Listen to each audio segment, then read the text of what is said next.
So we just wrapped up practice today. We were able to watch about 20 minutes of practice, and also after practice, we were able to do some interviews with players, Tyler Van Dyke, Jaylan Knighton, and Jared Harrison Hunt. So I've got some few notes on the interviews. I really want to get to those, but first, I want to talk about maybe some things that I noticed at practice today. I thought the energy level, for what it's worth, was pretty good from the coaching staff. Again, you're hearing Travaris Robinson quite a bit. He's also one of the guys that's close to us on the viewing periods with where we're able to stand. So he was pretty vocal like usual. Also I thought Benedict Hippolyte was also very vocal, so that was good to see as he was working with the wide receivers. And I thought guys made some pretty good plays from what we saw. Again, some of the stuff that we're seeing in practice, ultimately at this point in the season with the team 2-4, it just has to translate to games and results with games. That's ultimately with where this team is at. So there's a few other things that I noticed. You can see the drills. I'm gonna have a video on all the drills that we were able to watch, kind of go into different units. I did make a mention that I think the defensive backs, I feel like this is a key group to watch for in this game, because NC State's got some physical receivers, and I think Miami's got to do a good job of making sure that those guys don't get downfield.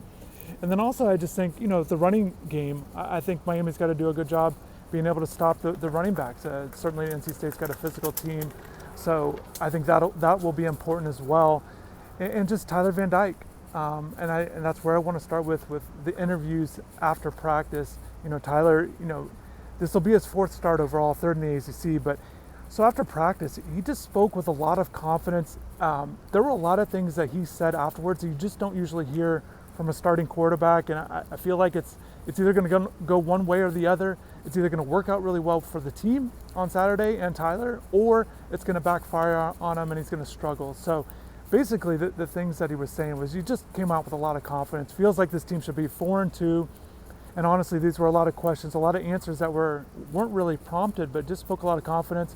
Once again, I asked him after the game after the North Carolina game, and he responded by saying he feels like they should have scored 60 or 70 points. And he started off this press conference by saying the same thing. He also said he feels like Miami's got the better team than North Carolina. It really feels like this team should be 4-2.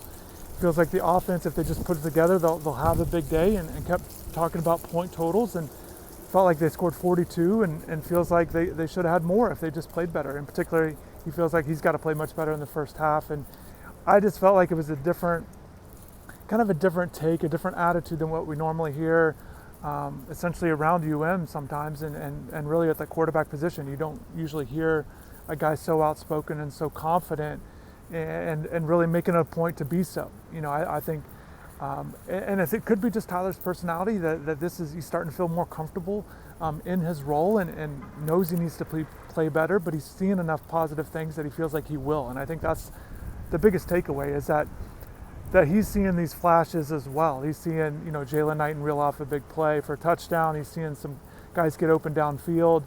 And I think that's a good sign from a quarterback, that he does feel like there's some things to build on. He also knows what he's doing in the second half. Feels like if he just turns that around for the first half, he'll be fine, and the offense will be fine. So that's kind of the gist of what he was saying. I'll have the full interview posted on the channel so you guys can see, and definitely drop in the comments. Let me know what you guys think of his comments. And it's like what I said earlier about practice drills and whatnot. None of this essentially will matter if the results don't translate to game days. At 2-4, the team is where they're at, and they've got to get results. We all know that. So you're looking for maybe some positive or some encouraging signs.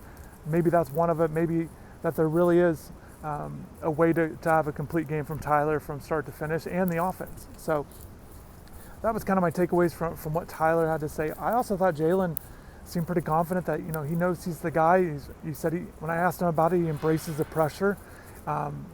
Speaks very freely and confidently in his abilities to make plays, and obviously he doesn't want Cam and Don to be injured. And all three of those backs did a good job of complimenting each other in interviews, and whenever they spoke, they always spoke highly of each other. So I feel like there's some genuine, but you've got to feel for Jaylan in that that he's been waiting for this opportunity and waiting to have a breakout game. So now that he had it, looking to translate that moving forward. Certainly he brings things to the offense that we've not seen lately in terms of that game-breaking ability, and he's got a tough task ahead with NC State, a real physical team, all three levels, particularly at that linebacker spot. They've got their linebackers are going 235 to 245, so some good strength at that linebacker position that Jaylan will be facing. So I think it'll be key. I know they want to get Cody Brown involved if they need to, and Jaylan was asked, what's the workload you feel comfortable with? And he just said, whatever they want to give me, I'm ready.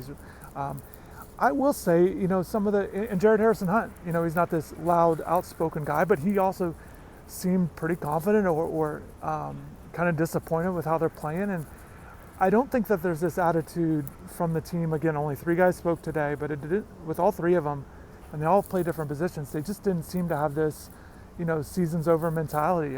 And if you look at it from a personal standpoint, it's Jalen's first opportunity to be the full-time back. It's Tyler Van Dyke's first time to be a full-time starter in this role. So these guys do feel like they have something to play for, and they want to play well and get this thing turned around. And they got a home game against a ranked team. And I know there was a time, and I know it's years ago, but Miami used to play well in these kind of games where they were underdogs at home, at night, people counting them out.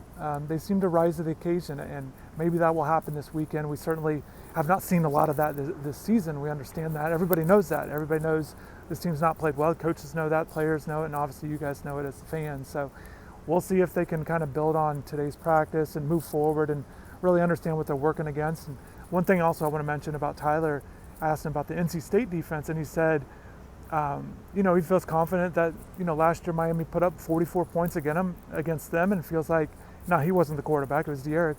Derek had a huge game, but he feels like, it's basically the same defense that they're facing, feels confident in that,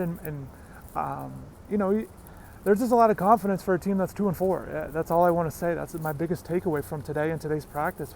And Tyler was the one kind of leading the charge on that. So once again, we'll see how all that translates.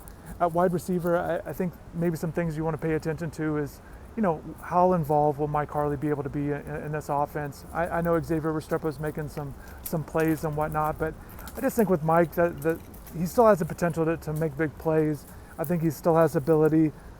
Certainly he was producing at a high level last year, particularly in the stretch, particularly against NC State. You guys remember that game-winning touchdown. So maybe he can kind of take something from that as NC State comes to town again.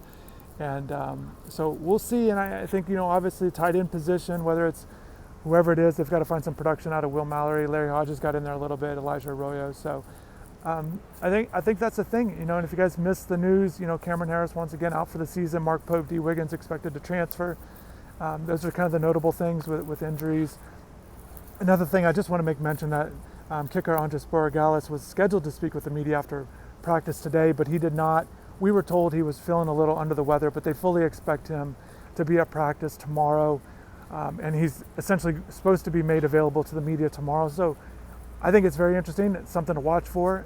Obviously, if he's back, nothing to worry about. And if not, if he's unable to play for whatever reason, if this continues, Camden Price would be that guy. So just a note to watch for.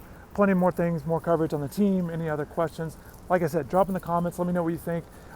Is there anything to make of this? Is there anything to make of? Watch Tyler's video and Jaylan and Jared. Let me know what you guys think.